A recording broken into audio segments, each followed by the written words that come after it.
Marvel had made no secret of the fact that Jon Bernthal would reprise his role as Frank Castle in Daredevil Born Again's first season. Bernthal made his long-awaited return in episode 4, as the series followed up on a huge cliffhanger involving White Tiger being shot dead by a vigilante wearing the Punisher's skull. That episode answered the burning question of whether it was actually Frank who killed White Tiger, but that was just the beginning of the show's dramatic new Punisher storyline. Bernthal's character returns in the Season 1 finale, where he teams up with Charlie Cox's Matt Murdock to take on an army of corrupt NYPD officers, all proudly wearing the Punisher emblem. Frank Castle makes his stand, and he leaves no uncertainty regarding how he feels about his image being co-opted by those sworn to uphold the law. You're a bunch of clowns, you know that? Bernthal's return is exciting for any number of reasons, but the biggest by far is that Marvel has found a strangely perfect antagonist for Frank Castle in Born Again. Who would have thought that crooked cops, not gangsters, would be the ideal Punisher villains? It's a storyline with its roots in the real world, and it's past time Marvel got around to telling it. It's been quite a while since we've seen Bernthal's Frank Castle in the MCU. Bernthal last played the role in Season 2 of Netflix's The Punisher series, which debuted back in January 2019. All signs point to Frank Castle having stayed active in the MCU since then, targeting various criminals and gang members in New York City and earning a devoted following among members of the NYPD. That said, Frank is definitely a little worse for wear at the moment. He's disheveled and unshaven. He's living a hermetic existence in his makeshift hideout. He's seemingly addicted to painkillers. All the pain and rage that fuels the Punisher is taking its toll on Frank Castle the man. It certainly doesn't help that the Punisher has inspired a wave of copycat killings. In episode 4, Frank claims not to care much about the fact that cops are donning his emblem and taking the law into their own hands, dismissing them as fanboys. He downplays the issue and seeks to reignite his old debate with Charlie Cox's Matt Murdock about the justice system and the need to respond to the evils of the world with nothing less than lethal force. But, as much as Frank pretends not to care, it's obvious he's genuinely bothered by the idea of police officers taking up his bloody crusade. That's essentially where the series leaves Frank in episode 4. He and Matt have it out, and Matt loses his cool, leaving feeling as much disgust for himself as he does for Frank. Goodbye, Frank. That episode leaves us to wonder how long Frank can continue to stew in his hideout and let others co-opt the Punisher's symbol for their own ends. And, as the season finale proves, it's not very long at all before he finally snaps. Frank returns in episode 9 just in time to save a battered Matt Murdock from the wrath of Vincent D'Onofrio's Wilson Fisk. Despite literally taking a bullet for New York's recently elected mayor, Matt finds himself marked for death by Fisk's new crack team of crooked, fascist NYPD officers. Fisk reasons that a martyred hero can only further his mayoral agenda. Fisk's first big move is to shut off power to the city and turn his army loose on the looters, justifying the need for martial law. However, these militant cops don't count on their idol working against them. Frank, reluctantly called into action by Deborah Ann Wall's Karen Page, helps Matt survive a deadly shootout in his apartment, and even as the two frenemies part ways in the aftermath, Frank finally decides he can no longer abide the idea of his mission being co-opted by others. He unleashes all his pent-up fury on the police gathered in Fisk's Red Hook compound, killing several before ultimately being captured. As with many elements of the show, Born Again ends its first season on a bit of a cliffhanger where Frank Castle is concerned. We see Frank locked up in a cage alongside many of New York's billionaire elite, but he doesn't stay there for long. That finale's post-credit scene revisits Frank, who wastes no time cozying up to the guard. One savage bone-breaking later, Frank is free and ready to resume his campaign of vengeance. That scene certainly seems to be setting up Bernthal to return again in Season 2 as Daredevil rallies an entire city to fight back against Mayor Fisk's oppressive regime. But it may also be setting up Bernthal's next solo project in the MCU. We recently learned that Bernthal is set to star in a standalone Punisher special on Disney+, similar to Werewolf by Night and the Guardians of the Galaxy holiday special. Bernthal is even co-writing the special alongside We Own This City director Reynaldo Marcus Green. Could this special delve even deeper into the conflict between the Punisher and the men and women who have stolen his image? We hope so, because this is a story that is long overdue and one that deserves its own spotlight in the MCU. I did what I had to do. Now let the system take care of the rest. Oh, you and your goddamn system. You and your goddamn system. With Born Again, Marvel is finally diving headlong into an ongoing controversy surrounding this Punisher character. The idea that police officers, as well as members of the military and various right-wing militias, are adopting the Punisher emblem is not an invention of the series, but a sadly real-world phenomenon that has persisted for years. CBR traced that phenomenon as far back as 1988's The Punisher No. 8, which included a fan letter from an active service member. The trend has only accelerated over the last decade or so, with many pointing to the late Navy SEAL Chris Kyle as having cemented the link between the Punisher and the U.S. military. Chris Kyle is a former Navy SEAL who holds the U.S. military's all-time record for confirmed sniper kills, 150. The author of the autobiography American Sniper, the inspiration for the 2013 film starring Bradley Cooper, Kyle was known for adorning his equipment with the Punisher emblem, and even nicknamed his unit the Punishers. He righted wrongs, he killed bad guys, he made wrongdoers fear him, Kyle wrote of Frank Castle. We spray-painted the skull logo on our Hummers and body armor and our helmets and all our guns. We spray-painted it on every building or wall we could. We wanted people to know we're here and we want to fuck with you. And that's your company logo now? Yes, it is my company logo. It has the crosshairs in the right eye because that's where my buddy was shot. He was shot in the right eye.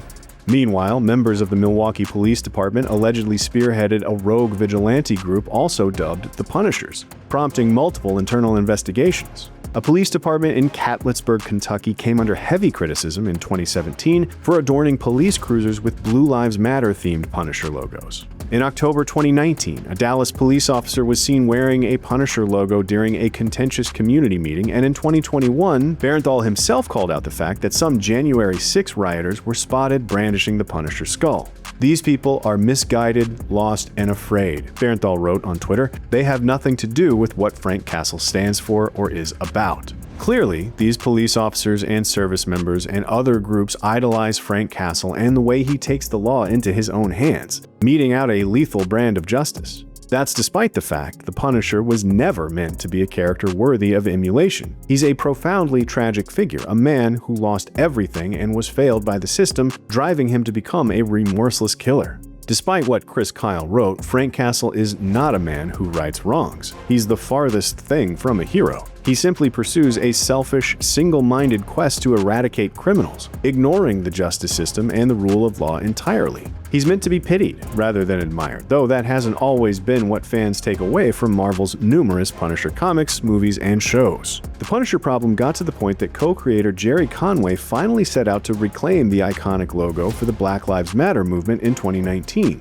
Conway launched a fundraising campaign dubbed Black Lives Matter Skulls for Justice and spoke out against those co-opting the Punisher logo for their own ends. For too long, symbols associated with the character I co-created have been co-opted by forces of oppression and to intimidate Black Americans, Conway wrote on the fundraiser site. This character and symbol was never intended as a symbol of oppression. This is a symbol of systematic failure of equal justice. It's time to claim this symbol for the cause of equal justice and Black Lives Matter. Conway's efforts only highlighted how little Marvel and Disney have done to address the growing Punisher problem over the years. It's only with Daredevil Born Again that Marvel is finally tackling this controversy in a real and high-profile way. Again, Marvel and Disney have done surprisingly little to publicly fight against the misappropriation of the Punisher logo. They certainly haven't tried to stem the flood of Punisher-themed Blue Lives Matter merchandise on the internet. Though, as CBR's Brian Cronin has pointed out, Disney may be limited in their legal options. It's hard to enforce a trademark on something as basic as a skull logo. Prior to this series, Marvel's most notable attempt to fight back against the exploitation of the Punisher logo came in 2019's The Punisher No. 13. In that comic, from writer Matthew Rosenberg and artist Simon Krudansky, an injured Frank Castle is approached by two NYPD officers who reveal themselves to be rabid fans. To their surprise, Frank reacts with disgust, telling them, "We're not the same. You took an oath to uphold the law. I gave all that up a long time ago. You don't do what I do. Nobody does." That comic was certainly a start, making it clear that Frank Castle doesn't condone killing in his name, or the thought of police officers taking the law into their own hands. Frank at least has the presence of mind to know that no one should do what he does. For police to defy the system and act as judge, jury, and executioner is unforgivable. Again, the Punisher was never meant to be an aspirational figure. That said, this Punisher meta-narrative amounted to a single scene in a single issue of a much longer series. The problem is that Marvel never built from there or sought to spread Frank's message to the police to a wider audience. The Punisher number 13 sold roughly 21,000 copies upon release, a small fraction of the number of people who have watched the Netflix series or the Punisher movies. Addressing the Punisher controversy in a single comic should have been a small first step for Marvel. Instead, for years it served as the sum total of their visible efforts to fight back against the character's misuse. Marvel's approach in recent years has been more to distance itself from the Punisher entirely.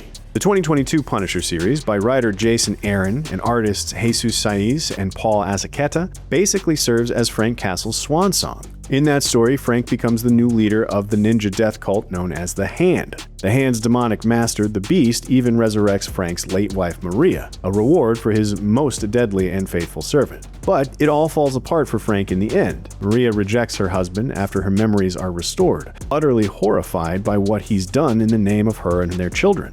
The comic even takes great pains to establish Frank as someone who was plagued by violence and bloodlust from an early age. The Punisher is portrayed as a sick, sad inevitability, not the result of a decorated soldier mourning the loss of his family. Ultimately, the comic leaves Frank defeated, disgraced, and having abandoned the mantle of the Punisher. Once and for all, the series rejects any notion that Frank Castle is a noble or heroic figure. On the comic side, Marvel has effectively wiped its hands of the character, at least for the time being. But the MCU is taking a completely different approach. At long last, Marvel is tackling its Punisher problem in a clear way, and on a much wider stage than before. Marvel fans who have never picked up a comic in their lives are now seeing the danger posed by rogue police officers who have adopted the Punisher's symbol. Born Again shows a city being torn apart by vigilante violence, but not the kind decried by the newly elected Mayor Fisk. Men like Daredevil and White Tiger seek to work within the bounds of the system, using their powers to help their communities wherever possible. But even as they do, a subset of the NYPD has taken to dressing like the Punisher and working outside the scope of the law. They defy the very system they're sworn to uphold in a way that makes even Frank Castle uncomfortable. They kill in his name without authority or oversight. As we see in the finale, that's finally become too much for Frank Castle to bear. Frank is a man wholly and utterly devoted to his mission, his never-ending war. He can no longer abide the thought of others corrupting and co-opting that mission for their own ends. As Frank makes his doomed stand against an army of skull-clad NYPD officers, it becomes clear he'd rather die than tolerate their existence one day longer. If the comic book Punisher reacted to these cops with cool contempt, the MCU Punisher is racked by an almost suicidal rage. He's finally made it clear where he stands, and so has Marvel Studios.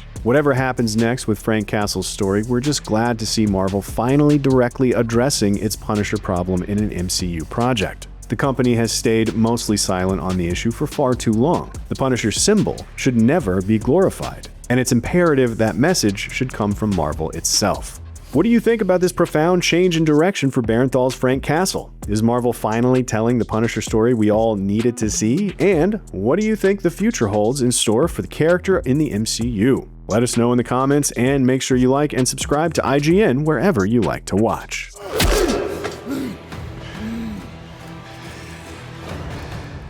We're still here.